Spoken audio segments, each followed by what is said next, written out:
அனைவருக்கும் வணக்கம். இன்றைய திரைவிமர்சன நிகழ்ச்சியில் நம்ம பார்க்க போகிற படம் வந்து வித் லவ்.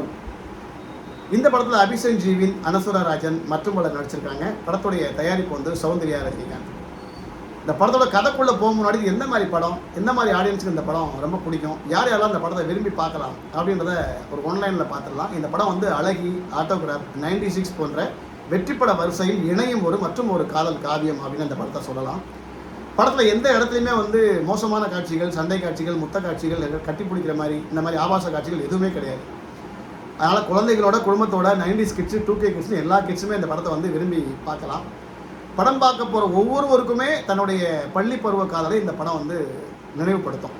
படம் பார்த்துட்டு வெளியே வரும்போது ஒருவர் கூட ஒரு சொட்டு கண்ணீரோடு சிந்தாமல் வந்தேன் அப்படின்னு சொல்ல முடியாத அளவுக்கு பல காட்சி அமைப்புகள் இந்த படத்தில் இருக்குது.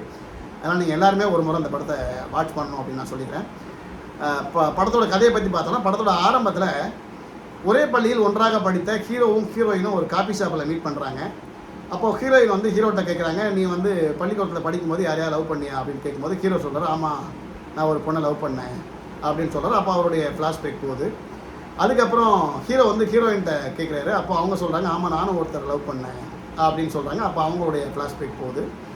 இல்லை ஹீரோவோட லவ் போச்சுன்னு வரும்போது பார்த்தீங்கன்னா, ஹீரோ வந்து ஒரு பொண்ணை விரும்பி லவ் பண்ணுறாரு. ஆனால் இவருடைய லவ் அந்த பொண்ணுகிட்ட சொல்லும் முன்னாடியே ஹீரோ கூட இருந்த ஃப்ரெண்டு வந்து முந்திக்கிறாரு. அவரோட நான் உன்னை லவ் பண்ணுறேன் அப்படின்னு சொல்லி லவ் லெட்டர் கொடுத்து அந்த பொண்ணை லவ் சொல்லிடுறாரு. அப்போ ஹீரோட லவ் வந்து தோழியில் முடிஞ்சிருக்கு. அதே மாதிரி ஹீரோயினும் ஒரு பையனை விரும்பி லவ் பண்ணுறாங்க. ஆனால் இவங்க தான் லவ் பண்ணுறாங்க, அந்த பையன் இவங்கள சீண்டவே இல்லை. அதனால் இவங்களுடைய லவ் வந்து ஒன் சைடாக முடிஞ்சிருக்கு.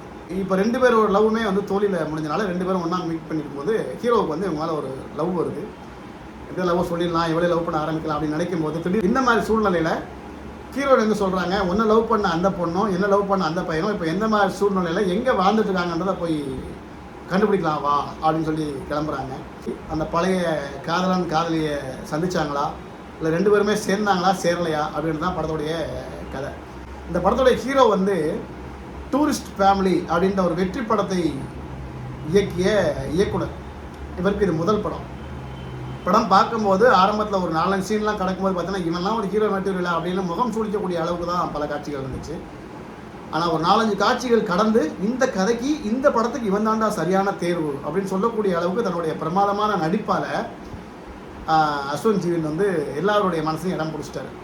தமிழ் சினிமாவுக்கு கிடைத்த ஒரு கருத்த ஹீரோ, அதாவது ஒரு பூமிகை வசீகரமான முகம்னு சொல்லுவாங்கல்ல, அந்த மாதிரி ஒரு வசீகரமான முகத்தோட ஒரு ஹீரோ கிடச்சிருக்காரு அப்படின்ற அளவுக்கு தன்னுடைய இயல்பான நடிப்பை அஸ்வந்த் ஜீவன் வந்து கொடுத்துருந்தாரு. பல இடங்களில் அவருடைய நடிப்பு வந்து கைதல் கிடச்சிது. அந்த அளவுக்கு படமாக நடிச்சிருந்தார். அதே மாதிரி இந்த பொண்ணு ஹீரோயின் நடிச்சிருந்த பொண்ணு வந்து பார்த்திங்கன்னா தமிழ் சினிமாவுக்கு புதுசு. ஆனால் தன்னுடைய வசீகரமான சிரிப்பால் எல்லாருடைய மனசுலையும் ஒரு நீங்காத ஒரு இடத்தை பிடித்த ஒரு அழகான வசீகரமான நாயகி அப்படின்னு சொல்லலாம். அவ்வளோ ஒரு நல்ல நடிப்பை கொடுத்தாங்க. நல்ல ஒரு வசீகரமான முகம், அவ்வளோ ஒரு சிறப்பான நடிப்பையும் கொடுத்துருந்தாங்க. அதே மாதிரி படத்தில் சின்ன கேரக்டர் பண்ணியிருந்தவங்க கூட ரொம்ப அழகாக பண்ணியிருந்தாங்க. படத்துடைய முதல் காட்சி, அந்த பள்ளி காதல் காட்சிகளில் வந்தவங்கலாம் பல பேர் நல்லாவே பண்ணியிருந்தாங்க. ஹீரோவோட ஃப்ரெண்டாக நடித்தவங்களும் சரி, ஹீரோயினோட ஃப்ரெண்டாக நடித்தவங்களும் சரி ரொம்ப சிறப்பாக பண்ணியிருந்தாங்க.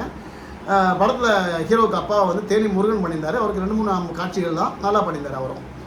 அதே மாதிரி படத்தில் கேமரா ஒர்க்கு ரொம்ப சிறப்பாக இருந்துச்சு. பாடல் காட்சிகள் நல்லா இருந்துச்சு. சண்டை காட்சிகள் பெருசாக இல்லைனா கூட ஒரு சில தேவைக்கு அந்த சின்ன பசங்க அடிச்சுக்கிற சண்டை காட்சிகள் இருந்துச்சு, அது நல்லாவே இருந்துச்சு. அதே மாதிரி சாண்டலோட மியூசிக் படத்துக்கு வந்து ஒரு பக்கபலமாக இருந்துச்சு. அதனால் ஒரு நல்ல காதல் காவியமாக இந்த படம் வித் லவ் வந்திருக்கு. எல்லாருமே மிஸ் பண்ணாமல் போய் இந்த படத்தை எல்லோரும் தியேட்டரில் பார்க்கணும் அப்படின்னு கேட்டுக்கிறேன். படம் பார்க்குற ஒவ்வொருவருக்குமே தன்னுடைய பழைய காதலை நினைவூட்டி படம் பார்த்துட்டு வெளியே வரும்பொழுது அந்த பழைய காதலியோட ஞாபகத்தெலாம் வெளியே வரக்கூடிய அளவுக்கு பல சீன்கள் இருக்குது. அதனால் நீங்கள் வந்து இந்த படத்தை விரும்பி பாருங்கள். எல்லோரும் குழந்தையோட குட்டியோட போய் இந்த படத்தை போய் பாருங்கன்னு கேட்குறேன்.